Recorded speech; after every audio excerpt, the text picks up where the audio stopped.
I'm joined now by Congressman Jamie Raskin. Thanks so much for taking the time. I'm psyched to be with you, Brian. So, Congressman, in the last 24 hours, we of course saw this assault and attempted arrest of Senator Padilla. This comes in the aftermath of Donald Trump's goons basically arresting the governor of Newark. We've had Democratic lawmakers, Democratic staffers, Jerry Nadler's staffer in New York. And so this has become a recurring theme. We have a judge in Wisconsin at the same time that we're now seeing Donald Trump prepare for a military birthday parade in Washington, D.C. And so we have a lot of different elements of what an autocratic leader would do. And so how are you thinking about this moment as you see all of these different instances that would normally represent an autocracy, an authoritarian leader, kind of collide at the same time? Yeah, I mean, these are all of the certain clues of an authoritarian regime in the making. So they arrest a sitting state court judge in Wisconsin.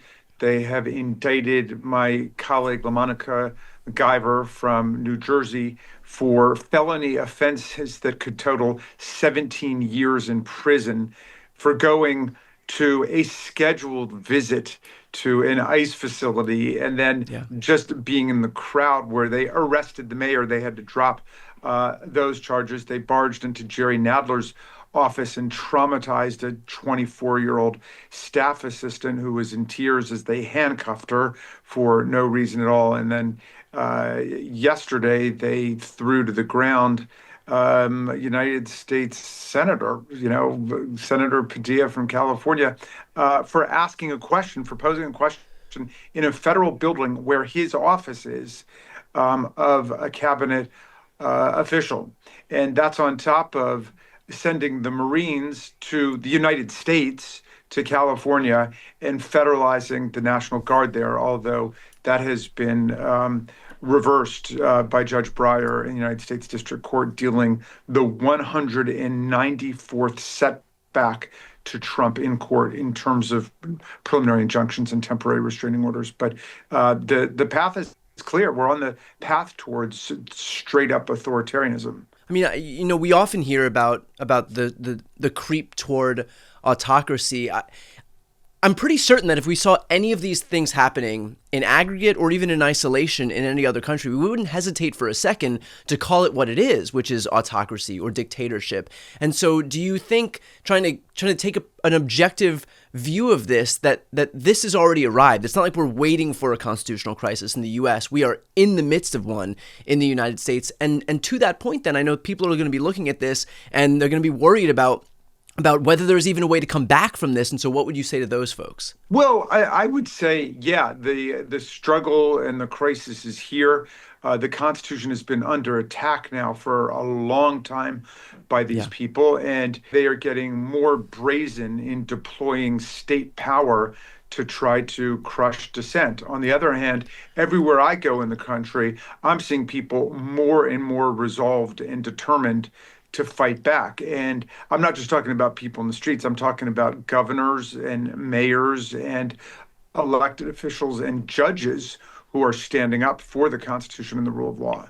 What do you make of the fact that, while we were watching Donald Trump deploy the National Guard, federalize the National Guard, deploy the U.S. Marines into Los Angeles, that so many folks in his party, so many of your Republican colleagues would come forward and defend this? And this is in spite of their, don't tread on me bona fides. These are the people who are supposed to be for small government, and yet now figuring out a way to do apologia for somebody who's literally federalizing American troops against American citizens. When they're out of power, MAGA will use violence against the government to have their way. When they're in power, they will use violence against the people to have their way. So it's insurrection when they're out, it's repression when they're in. Violence is the common denominator there. And, I suppose we've seen remarkable technological advancements since the time of King George and the American Revolution, but morally, psychologically, emotionally, we're still the exact same species that we were. And, Yeah. even during the American Revolution, I'm reading an interesting book about this now, called The First Civil War.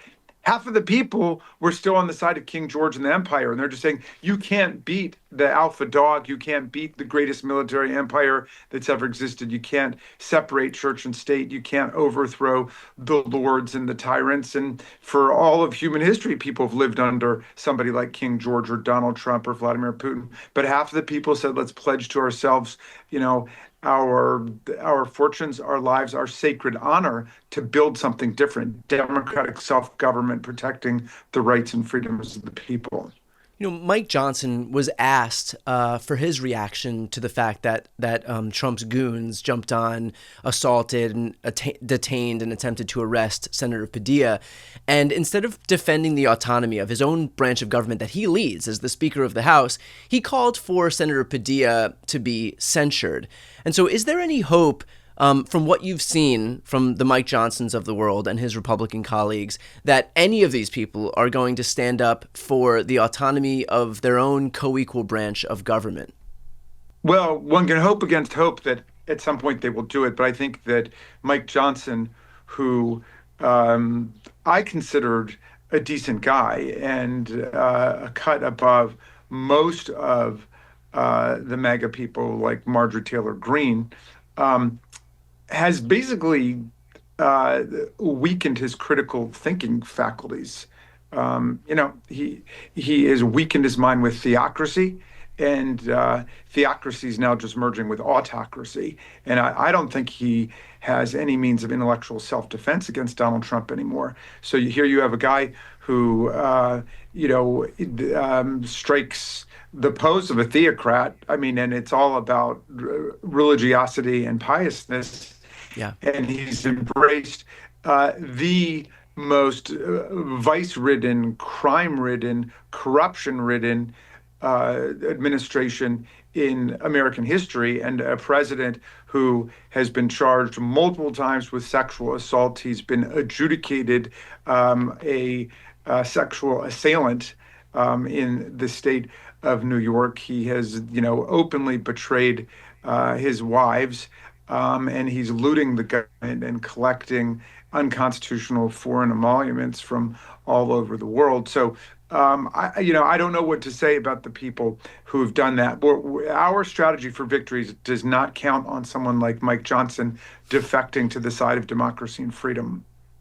I want to move over to the bill that is right now working its way through the Senate. Eventually, it's going to come back to you guys in the House because there's not going to be an agreement on the exact verbiage of that bill that the House sent over. But, this is the reconciliation bill. One issue is that Marjorie Taylor Greene had come out and found some provision in the bill that she didn't, that she had admitted she didn't read. And so we've seen numerous instances where Republican members of the House have come out and said, actually, this needs to be changed. This is some element of the bill that I don't agree with that I nonetheless voted for because I didn't bother reading. And so what's your reaction to these folks like Marjorie Taylor Greene who have buyer's remorse on the same bill that they were so eager to ram through? Well, of course she didn't read it. They don't read the bills. They do exactly what the leadership tells them to do, and they do exactly what Donald Trump tells them to do.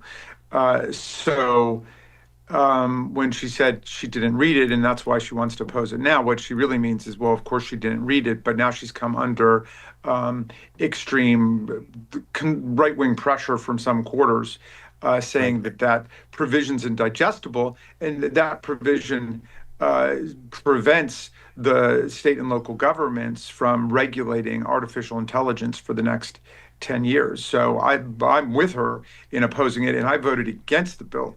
And I read the bill and I voted against it. So I think what's going to happen is they will have to pluck certain provisions out that different factions within the GOP are opposing. Remember, they've got this tiny margin, which gives us a lot of room to maneuver to turn up the heat on particular provisions. The one which purports to obliterate courts' power to impose criminal and civil contempt sanctions is a very similar one. I mean, that's unconstitutional. It's also outside of the so-called Byrd rule, meaning it's not a fiscal provision. It doesn't relate to the budget, and so it shouldn't be considered anyway. But if you get to the substance of it, it's totally unconstitutional because a court must, of course, have the right to impose coercive sanctions against a party who's lost the case, who refuses to comply with the court order. If not, then the court is not succeeding in effectuating a remedy. And like the Supreme Court said in Marbury versus Madison,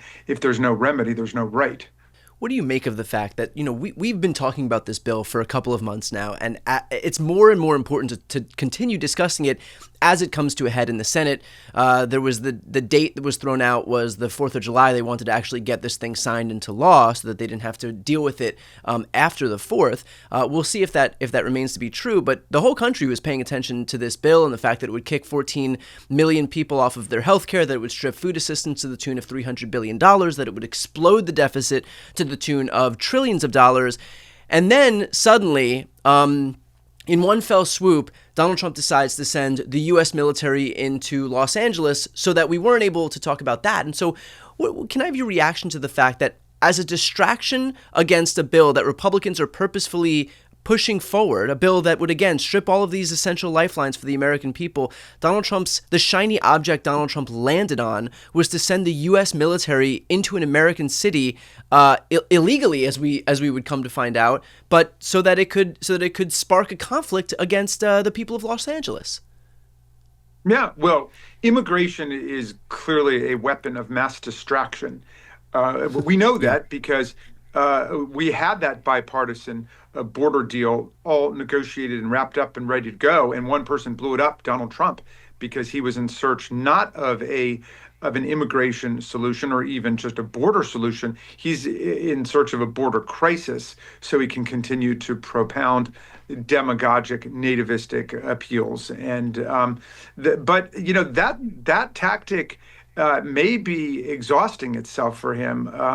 I had missed this, but I saw on Lawrence O'Donnell last night an extraordinary series of statements by Donald Trump where he was just saying, well, something to the effect of there's lots of people who are working in agriculture on the farms who may not have everything just the right way. They might not have all their papers in order, but those big farms need them. Obviously, some agriculture interests got in touch with him, the kind of people whose word he respects. And he basically said, we can't do this, which is precisely what people have been saying for months and for years, which is, Right. Let's figure out a realistic, tangible plan that can bring the country together. But he basically gave the game away and said, no, he's not going to be doing that. And the reason why the society's in an uproar about what's going on is there are simply not enough criminals for them to be going after. That's the low-hanging fruit. They did that at the beginning. Now they're, taking away teenage kids. In my district, they're going after high school students.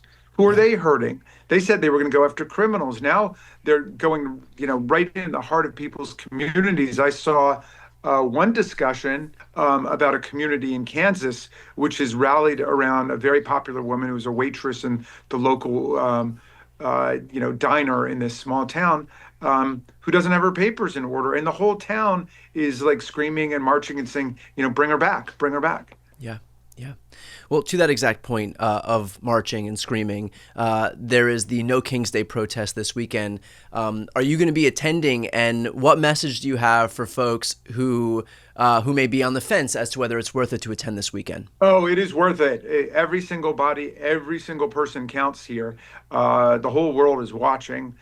Donald Trump is staging his birthday military extravaganza to the tune of $50 million with military tanks and planes streaking overhead. And we can absolutely dwarf the number of people who are going to be at that with the people across the country. That's going to be a very important statement. But every time that we march and we rally and we manifest, we're showing that we're not afraid of this authoritarianism. And it's a great feeling. If you haven't gone, you got to go and bring your family and bring your friends. And there will be great chants, great speakers. But so far, the highlight has been the signs. And you're going to see some unbelievable signs out there.